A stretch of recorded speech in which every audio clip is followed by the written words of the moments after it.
Well, I posted a video just a few weeks ago about Cardano and VeChain, and now we're hearing more about the secret AI Cardano and VeChain project that's underway. We're going to be discussing that among many other topics, including some other Cardano news. As you guys know, the week that I'm recording this video, their Rare Evo Cardano conference is going on in Colorado, and I have some updates from that for you guys. I have updates, like I said, on the VeChain and Cardano secret project that's being worked on. We're also going to be talking about the Federal Reserve. Middle East country Oman puts $1.1 billion up for Bitcoin mining, and many other topics. So as always, we talk about crypto, blockchain, and investing every single day right here on the Cryptoviser podcast. So do me a favor, give the video a free thumbs up, hit that subscribe button. That way you never miss a new video. We upload every single day of the year. So why are you guys not subscribed? Let's get into it. Federal Reserve Chairman Powell calls inflation too high and warns that we're prepared to raise interest rates further. This at the end of August 2023, as the Federal Reserve's Powell speaks at the Jackson Hole Economic Summit, and he rejects any idea that the inflation target would change, saying 2% is and will remain our inflation target. Now, there's been a lot of discussion recently from economists and speculators in the market that the Federal Reserve will change their inflation target from 2% to 3% or maybe 3.5%. And that's not what the Federal Reserve is doing. In fact, the Fed Chair Powell at this Jackson Hole event further strengthened their commitment to raising rates until they get to the 2% inflation. Now, keep in mind, guys, we're at 3%. When we just checked the July inflation numbers that we got in August of 2023, the inflation number year over year was 3%, right? And so we've gone from like 9 or 7% at the beginning of 2023 all the way down to 3%. So there's very little left to go, and we could get there in the next few months, but we are going to be hearing from the Federal Reserve in September, and now it seems like the Federal Reserve will continue to raise rates. Powell said, although inflation has moved down from its peak, a welcome development, it remains too high. He said, we're prepared to raise rates further if appropriate and intend to hold the policy at a restrictive level until we're confident that inflation is moving sustainably down towards our objective. The lower monthly readings for core inflation in June and July were welcome, but 2 months of good data are only the beginning of what it will take to build confidence that inflation is moving down sustainably towards their goal. And so I remember back in 2020, the Federal Reserve was saying that they're not going to cut rates, and then the market started breaking.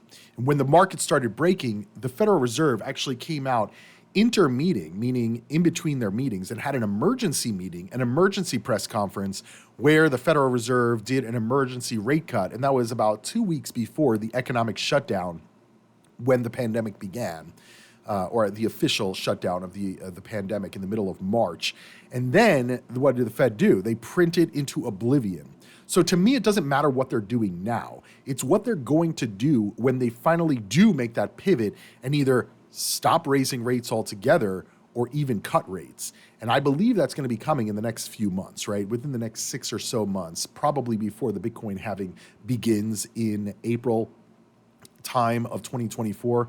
But obviously, you guys know I'm going to keep you guys up to date on the latest happening in the financial world. The stock market is kind of still flat. It doesn't really know what to do, but there's still a lot of pressure on a lot of these stocks. Better.com that just went public. I think it went BTTR or something like that. Hold on, let me find it. Yeah, so this was a SPAC that went public yesterday called Better.com. This is where the company's CEO fired like half of their employees a few years ago through Zoom.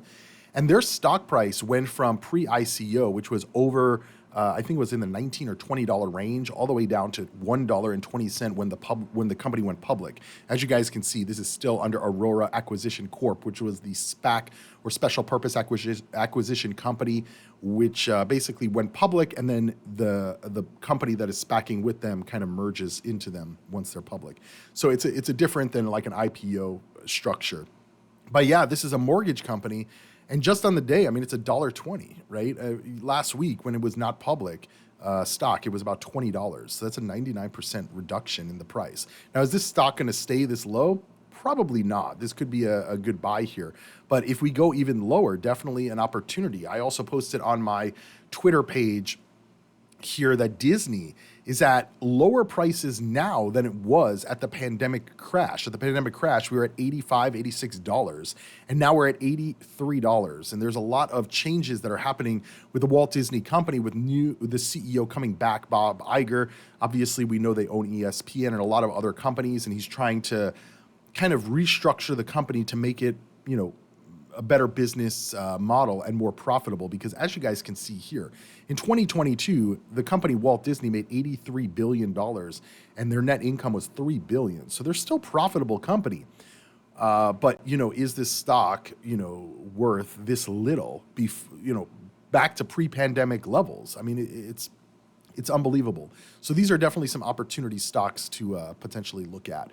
We're also hearing that COINBASE is looking to add PayPal, and they've actually added it to their official roadmap on their website.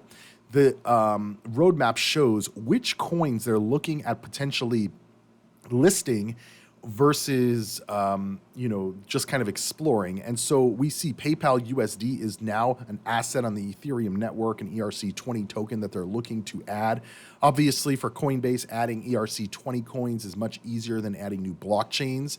And they're also talking still about adding VeChain and VeThor, which is the crypto that powers the VeChain blockchain. And we're going to be talking about VeChain in just a few minutes here, so make sure you guys stick around. And don't forget to give the video an absolutely free thumbs up.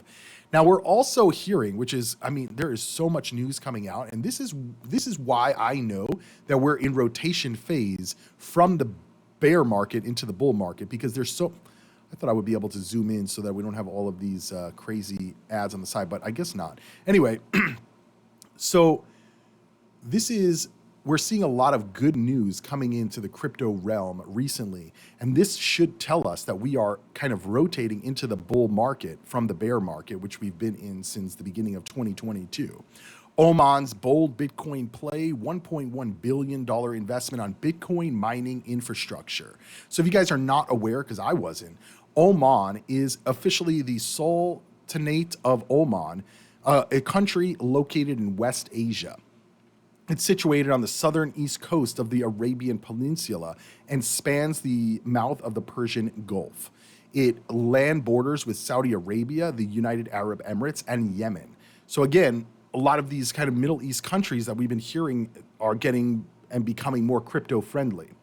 So the Honorable Sheikh Mansour, this guy, the chairman of Oman's Authority for Public Service Regulations, publicly commented in a press statement about his nation government's support of privately owned Bitcoin mining facilities, which are set to attract a total investment of over $1.1 billion. This initiative aligns with the goal to diversify the economy, integrating modern technologies while upholding their commitment to ethical and sustainable practices. Given the Oman's conservative nature and its emphasis on Islamic law, introducing a concept as disruptive as Bitcoin mining requires significant deliberation. And these regulatory discussions started back in 2019, when the government of Oman eventually found Bitcoin to be in line with the Islamic law, accepting the modern innovation into Oman's deep-rooted traditions. They said, our projects transcend the boundaries of traditional mining data centers by synergizing purpose-built hardware, hyperscale abilities, and smart energy consumption. We are building a robust framework that is both innovative and sustainable, in line with Oman's 2040 vision. And so $1.1 billion investment into this oil-rich region of the world. Oman's forward-thinking vision has paved the way for Exahertz, a homegrown startup, to take center stage in the digital evolution. The ambitious establishment of a pilot Bitcoin mining site of 11 megawatt capacity, coupled with ambitious plans to expand 800 megawatt backed by a staggering budget of $1.1 billion, signifies more than just technical advancement. It lays the groundwork for the technical infrastructure of the future. Because again, Bitcoin mining is establishing a business that's going to protect this financial ecosystem of crypto.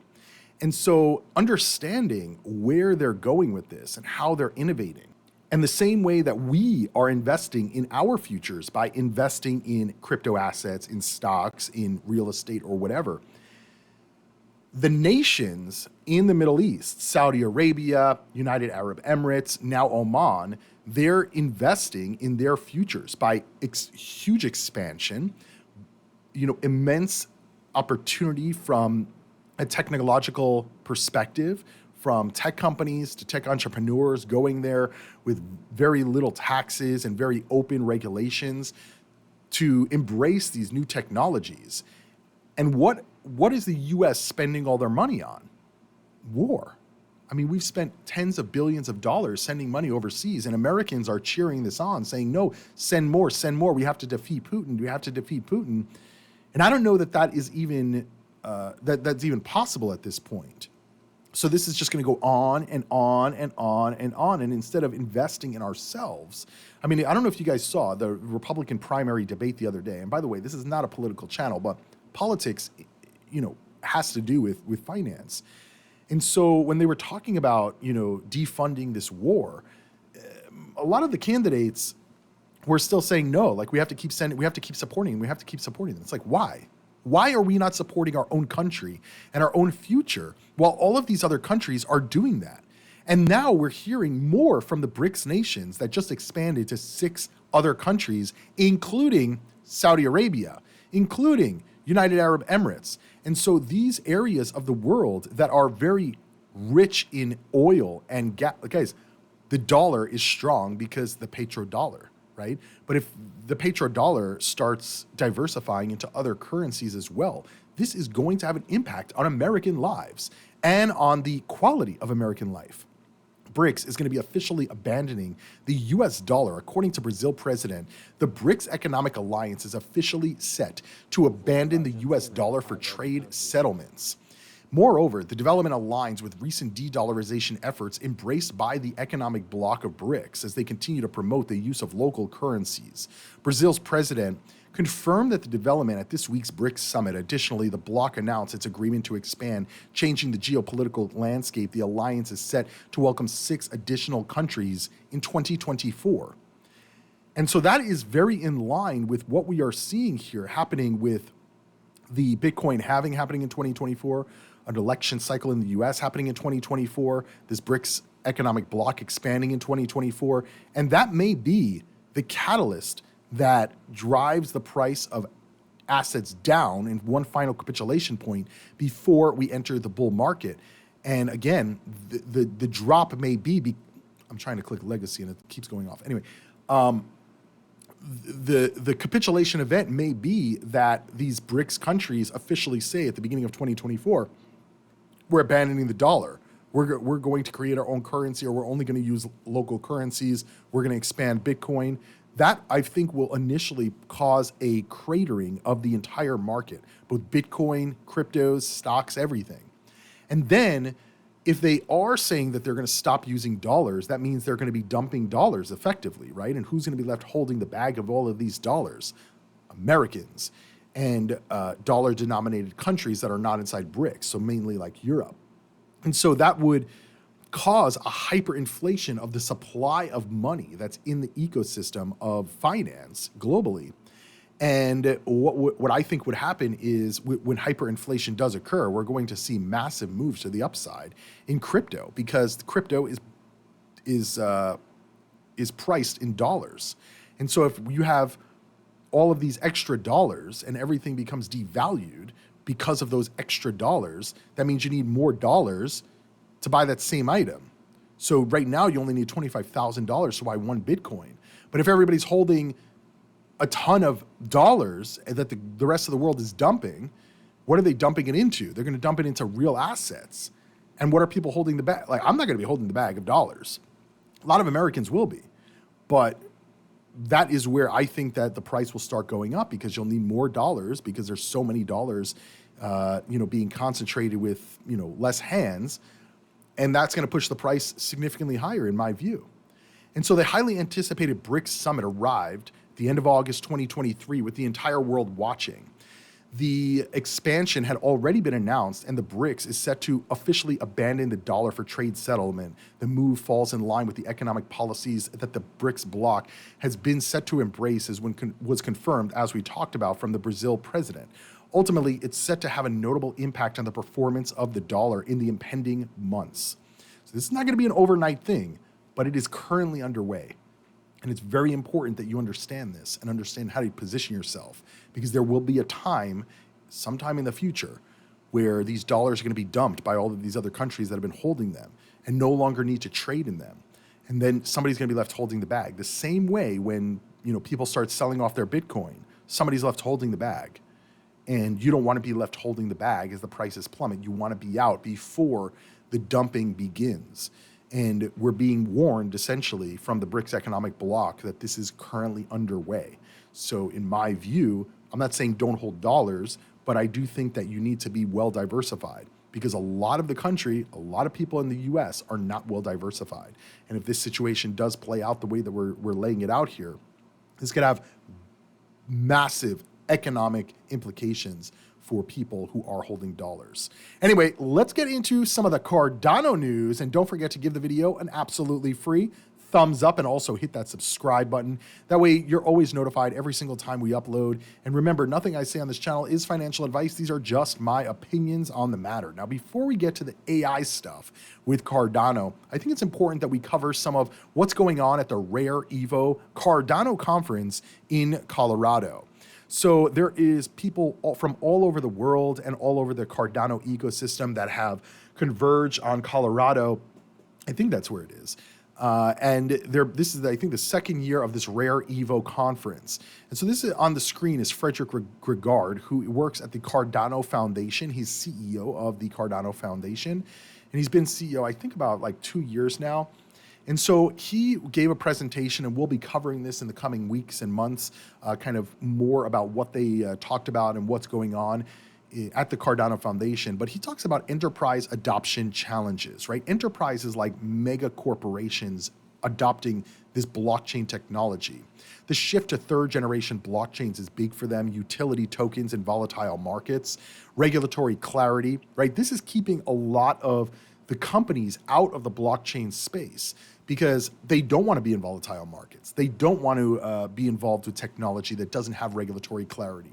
The enterprise blockchain model was wrong, meaning like JP Morgan having their own blockchain, having a blockchain that's just set up for corporations, because there's so much competition right now and has been in the crypto space. I mean, there's 4,000 cryptos, even if you just take the top 100 blockchains with real technology. I mean, that's still a lot of different technologies to kind of sift through and decide which is best, when they're all saying that they can do enterprise blockchain the best, right? Governance challenges, operational resilience. We know that Cardano is currently in an operational phase of creating the governance system for the Cardano ecosystem. There's been a lot of criticism. We've talked about some of those criticisms on this channel with the way that Cardano is setting up the voting system for Project Catalyst, which funds development of the ecosystem through the Cardano treasury. And if you guys missed that video, I'm pretty sure the video is called Cardano is Hiding Votes. I would definitely recommend watching that. It was posted at the end of August 2023. Frederick also discussed building ecosystems is difficult, technology and people, right? Everybody has a different viewpoint, a different style, a different vision. And so kind of getting that all together and really focusing those on either projects where you can build whatever that vision is, or into the room where with a lot of people to agree on what is the best way forward, right? Because you could talk to somebody today about what's the best vision or path forward for Cardano, and then you speak to 5 other people and they have 5 other different, explanations and thoughts on that topic. So how do we get to a point where these blockchains are able to develop what they need to develop and make it useful for companies, for businesses, for countries, etc.? Misinformation and misconceptions are prevalent, especially in the crypto space, right? And a lot of that, I mean, it really comes down to Cardano Foundation, right? They're the entity that needs to clarify what is correct about, they're there to really protect the Cardano protocol.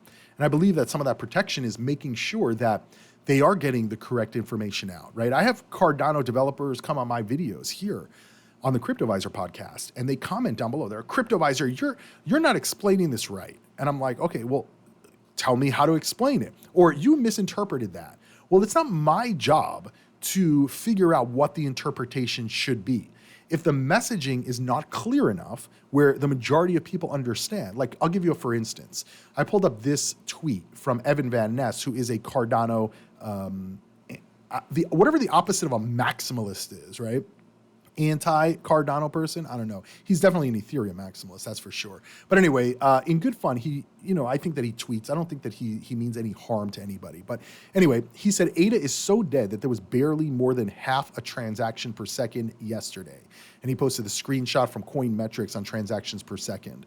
Now, I have videos coming out and also videos that I've already published about Cardano transactions per second and why this metric is, well, just look at my video. It's called the Cardano stress test. I actually believe that Cardano needs to stress test the network to show that it works well and that it can handle 1,000 transactions per second or 100 transactions per second, because it's not processing that much right now.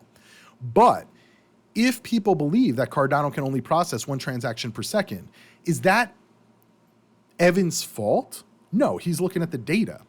So what Cardano Foundation or the engineers or IO Global, they need to do is they need to go out and say, hey guys, we are at only 1 transaction per second right now, but that's because we are not, we're in a bear market. The blockchain is not being used that much. But here is what we are working on to get those transactions per second increased. One is Hydra, which is one of the scaling solutions for Cardano.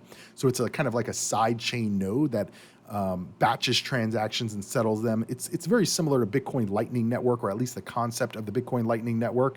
And so if you understand that, great. But if you don't understand it, whose job is it to explain it to the masses and get people to understand? It's not my job. And if I misinterpret something that is being presented by the data on the network, and the Cardano community doesn't agree with it, well, then the Cardano community needs to come up with ways to make sure that, because if I'm interpreting it a certain way, there's probably at least 100 other people who are interpreting it the same way. And if you're watching my videos and you're like, well, what Cryptoviser saying makes sense, then there's thousands of other people who are interpreting it that same way. But it's not my job to figure out what the interpretation is supposed to be. It's your job to communicate effectively and efficiently to make sure that people understand what Cardano is, what Cardano is trying to achieve. What are some of the misconceptions about Cardano that are being addressed, right? And because there's a lot of Ethereum, Solana, Bitcoin maximalists that they don't even want you like mentioning Cardano. Like that's how much they hate Cardano. And so like, what is it that they don't understand about the technology? Anyway, so that's that. And then anomalies and adversarial behavior on the networks, right? So they don't want hacks and scams, because if companies are going to be using this technology, they don't want their technology to be subject to hacks, right, or scams. They want to make sure that it's a hard coded blockchain that tries to avoid a lot of this. Now, an update to a video that I did yesterday about this or 2 days ago, 3 days, I don't know, it was within the last couple of weeks. It was called Cardano Joins Aave and Algorand, and we were showing you the production of the Aavegotchi Lifesize Ghost here. And so now this is the final product of the Aave booth or the Aavegotchi booth, I should say, at the Rare Evo conference. I think they did a really good job setting this up. It looks really good. The team looks really happy. The Aavegotchi, I don't know what they're going to do with it after the conference, but that'll be interesting. Maybe they can auction it off. I'm sure one of them will keep it in their house. But anyway, so yeah, so that's the Aavegotchi team over there at the Rare Evo event. And then we also have this video of Charles Hoskinson talking on stage. I'm going to play this video for you. Paul Hanlon, who works at the IO Global company, he quoted Charles saying, Cardano is by the people and for the people. Well, Mr. Hoskinson, clearly he watches my videos, because what do we always talk about with Cardano's competitor, Solana? Solana is built by and for the billionaires. And I still believe that to this day. I haven't seen any information or data that would make me change my view that Solana is not a billionaire coin. But anyway, Charles says that Cardano is built for the people and by the people. And let's listen to what he says here at the conference. I think the audio should be good, but if it's not, there's really nothing I can do about that. So skip ahead 1 minute if you want to avoid that. And by the way, while you're watching, don't forget to give the video a free thumbs up. Let's listen to what Charles says. And that's going to be your lived experience too.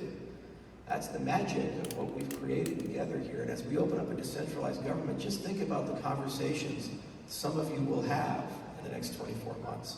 If you have a decentralized government, you have a budget. If you have a budget, you have to argue what goes in the budget, what not in the budget. So now you're talking about roadmap and vision. So you're going to be sitting there in your underwear at 1 o'clock in the morning. It's always how it works out. Looking at a pie chart and being like, should we invest 30% or 35% of the annual budget into development? God, what should we do? What about that proposal? Should we focus on post-quantum or wait a year or two for that to mature a little bit more? I gotta call this guy. He calls somebody up. He's like, I'm just having a hard time. I don't know if I should vote for this budget or not. It's literally gonna be your lived experience. Careful what you wish for. Well, you know what that does? It'll get tens of millions of dollars of resources to people all around the world to go and continue building up Cardano, in addition to the people who already do that. And as Cardano grows, millions turn to billions, and the ecosystem grows. So there you go. Charles talking about governance and the funding mechanisms for governance and kind of figuring out, what to do and how to formulate these plans. Talking about, obviously we know now when he does his AMAs in the middle of the night, he's probably sitting there in his underwear, just joking. But yeah, so at the end of the day, guys, Cardano has grown so much. I've been following Cardano since 2017 when Cardano first launched on the first exchanges. It's probably one of the first public buyers of Cardano, right? Did I know what I was doing? Did I have a lot of money to put into it? No, but I did buy, right? And I was following Cardano, and I started this channel in 2018 to really understand and learn these financial markets and bring all of you along with that journey. And we focus a lot on Cardano because that was a very large holding that I had.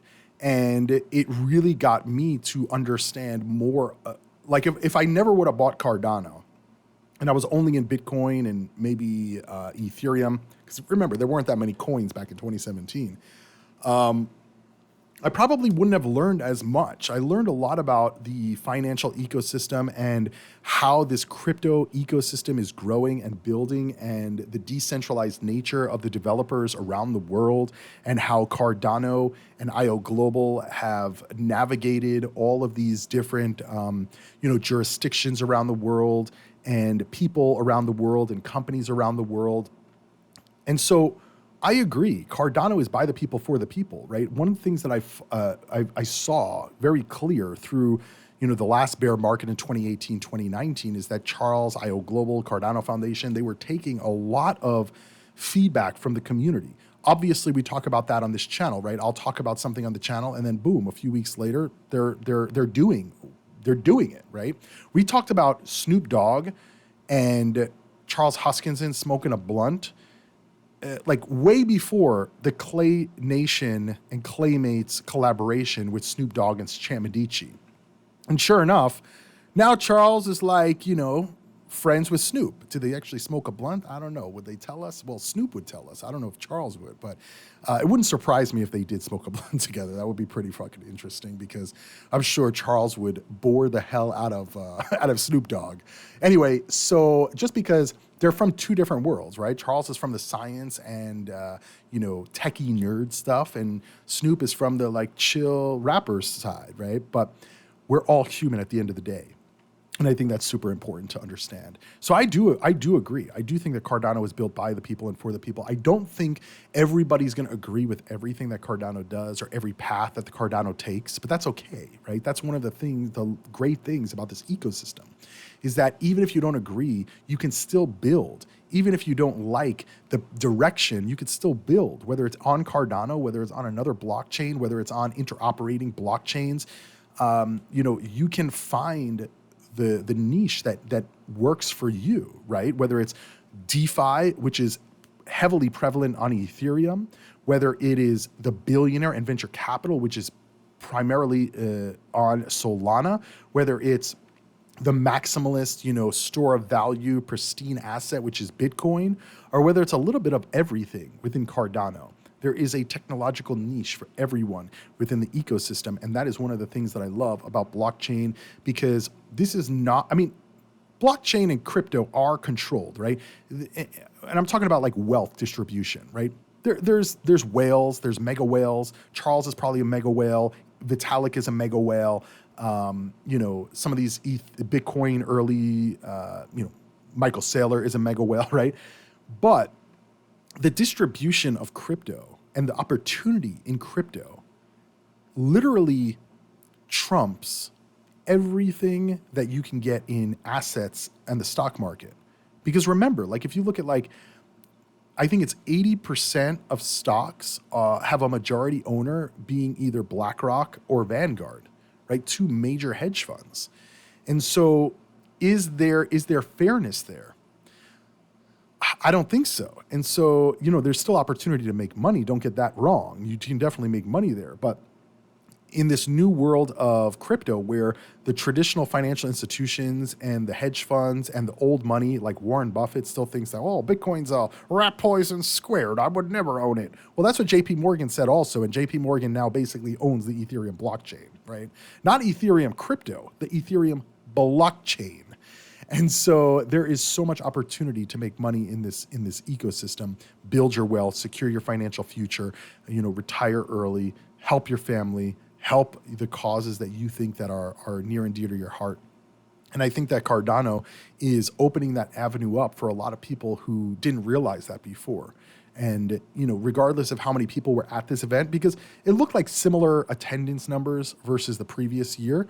I think if they did this in a major city like, Miami or New York, or maybe not California right now, but you guys kind of get it. I think that they would have probably more attendance, because I don't know how many people are living in the mountains in Colorado, right? That can easily get there.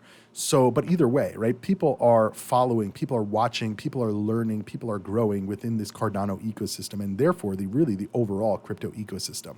Now, remember what I reported to you guys just a few weeks ago. I did a video called The Top Secret Cardano and VeChain Project. Well, Sonny Liu was a speaker at this conference, and he posted the VeChain booth is coming together nicely at the Rare Evo event. And you can see UFC and VeChain. And who is in charge of UFC? Dana White. Dana White is a very, very mega wealthy individual. He is really... he's doing some very interesting things from a business growth perspective, and also mentoring like the next generation of top talent. And it's just very interesting what he's doing. And the fact that VeChain has some type of partnership with them is also very interesting. But also VeChain is partnering with Cardano technology. VeChain and Cardano's AI platform Singularity Net team up on AI to fight climate change. So for all those people in the Cardano ecosystem that were, bitching and moaning on Twitter the other week when I posted the VeChain and Cardano top secret project saying, Cryptoviser, you're just speculating. Yeah, I said that in the video. Watch the freaking video and you'll understand what I'm saying, right? But number two, well, once again, the Cryptoviser was correct. There is a partnership between Cardano technology, Singularity Net, and VeChain. So, interesting, because actually a few of those people who were bitching about it on Twitter ended up deleting the tweets shortly thereafter. Anyway, artificial intelligence firm Singularity Net and blockchain firm VeChain have become the latest two firms to marry blockchain with artificial intelligence, this time with the aim of cutting down carbon emissions. On August 24th, 2023, VeChain announced a strategic collaboration with the decentralized AI service sharing platform Singularity Net. In a joint statement, the firm said the partnership will merge VeChain's enterprise data with Singularity Net's advanced AI algorithms to enhance automation of manual process and provide real-time data. Singularity Net founder, CEO Ben Goertzel told Cointelegraph that blockchain and AI go hand in hand and can solve problems where traditional approaches often fail. The last few years, he said, have taught the world that when the right AI algorithms meet the right data on sufficient processing power, magic can happen.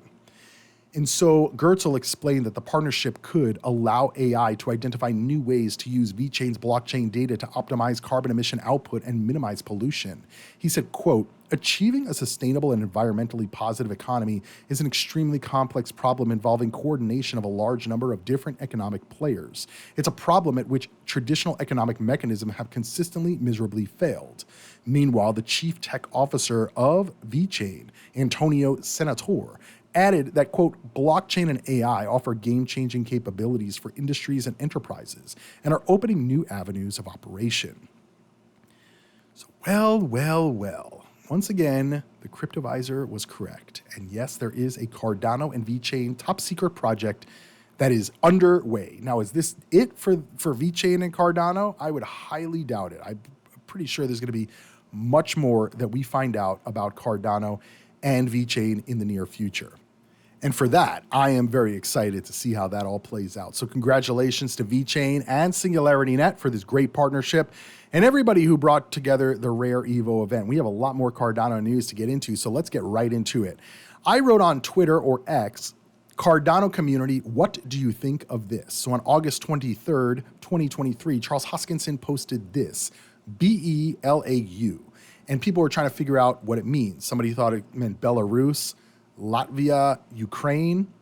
I didn't know what it meant. But then I saw this pop up in my feed the next day. Blockchain can help facilitate direct connections between users and hotels, according to Staynex's Bernard Lau, BELAU. Charles Hoskinson's tweet, BELAU. Well. Is this just speculation on my part? Absolutely. Do I know that this is what he was talking about in his tweet? Nope. But let's understand a little bit more about what this is.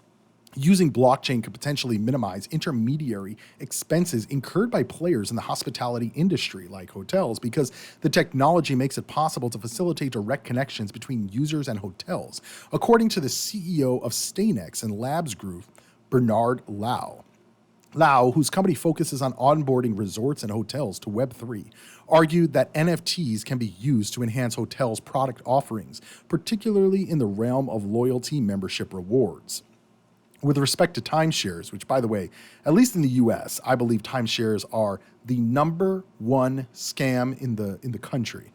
That people, I literally had to beg one of my friends not to buy. They were ready to buy like a $50,000 timeshare, something like that. I'm like, don't do it. Like, but we want to be able to like travel. I'm like, you could still travel without a timeshare, and in fact, you can go anywhere in the world versus one location to one hotel for the rest of your life. You can go anywhere, and a lot of times it's significantly cheaper to just go to a hotel and pay directly, right? Anyway, so with respect to timeshares, Bernard Lau told Bitcoin.com News that blockchain's key attributes can effectively help lower the cost of such ventures.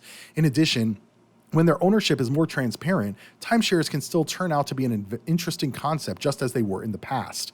No, they're not. They're a money-sucking offering, and you don't own anything.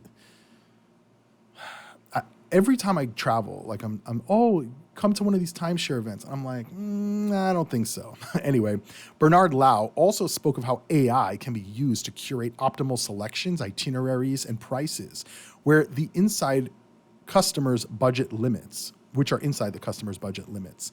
And since AI is able to efficiently present the top choices, it means prospective customers will not waste time searching for the best possible deal.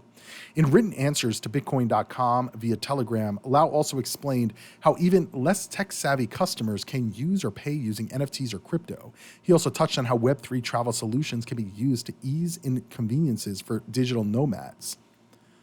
Well. This sounds like something Cardano can easily, partner with for hotel. Cardano already has NFTs. They already have